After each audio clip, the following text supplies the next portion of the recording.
Yo, what's up? Dito nga pala kami sa Mactan. Saan? Si Sir Lapu-Lapu.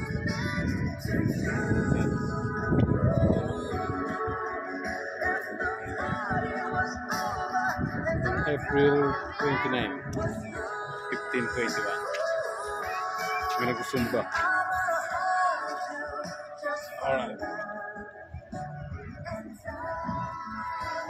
Shoutout sa mga treehouse.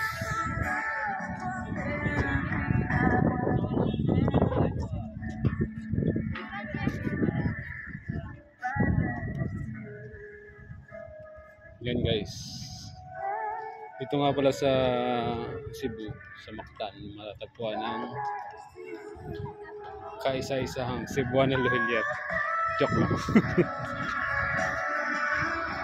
So, i-video.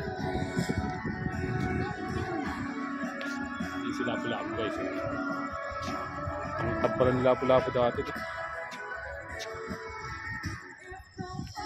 May nagsusumba din. Ganda ng puno dito guys. May ilaw. Namumunga siya sa gabi. Ilaw.